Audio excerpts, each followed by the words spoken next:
Welcome to my channel, welcome to a new video on math shortcut trick. আজ আমি যে প্রশ্নটা নিয়েছি সেটি সিম্পলিফিকেশন চ্যাপ্টার থেকে। প্রশ্নটি হচ্ছে 1/15 প্লাস 1/35 প্লাস 1/63 প্লাস 1/99 প্লাস 1/143, এটা টোটালটা সমষ্টির আমাকে মান নির্ণয় করতে হবে। তো এটা কিভাবে শর্টকাট ট্রিক ইউজ করে কোনো রকম লসাগু প্রয়োগ না করে আমরা সমাধান করব, চলো তা দেখে নিই। এই সমস্ত অঙ্কে আমরা প্রথমে ডিনোমিনেটর অর্থাৎ হর নিয়ে কাজ করব। এখানে 15কে আমরা লিখব 3 ইন্টু 5, 35কে লিখব 5 ইন্টু 7, 63কে লিখব 7 ইন্টু 9, 99কে লিখব 9 ইন্টু 11,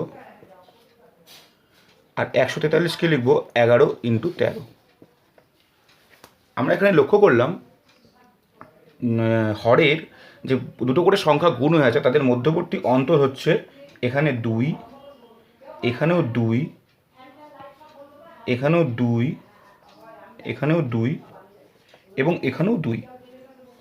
এবার কোনো লসাগু না করে শর্টকাট মেথড প্রয়োগ করে আমরা কীভাবে সমাধানটা করব চলো দেখে নিই।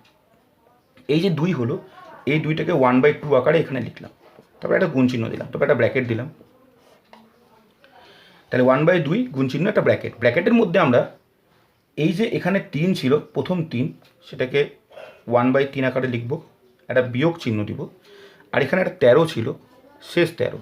তাহলে আমরা কাজ করব হচ্ছে এই 13 নিয়ে, আর এদিকে প্রথমে 3 নিয়ে, প্রথমে 3 আর শেষের 13 নিয়ে কাজ করব। প্রথমে 3 1/3 আকারে বসিয়ে দিলাম, শেষের 13 1/13 আকারে বসিয়ে দিলাম। বেশ, এখন এটার যদি আমরা সমাধান করতে পারি আমাদের মান নির্ণয় হয়ে যাবে। আমাদের মধ্যবর্তী এই সমস্ত কোনো সংখ্যা নিয়ে কাজ করতে হলো না। প্রথমে হরগুলোকে আমরা হচ্ছে গুণফল আকারে লিখলাম, তারপরে গুণফলের অন্তর দেখলাম কত আছে, সেই এখানে অন্তর আছে 2, সেই অন্তরটাকে 1/2 আকারে লিখে দিলাম।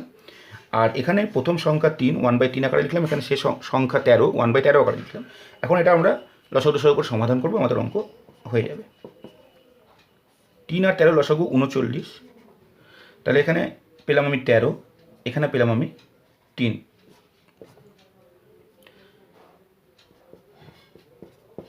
13 থেকে 3 বিয়োগ করলে 10, 10 ভাগ 39, এই 2 দিয়ে এই 10 কাটে 5, তাহলে আনসার হলো আমাদের 5/39।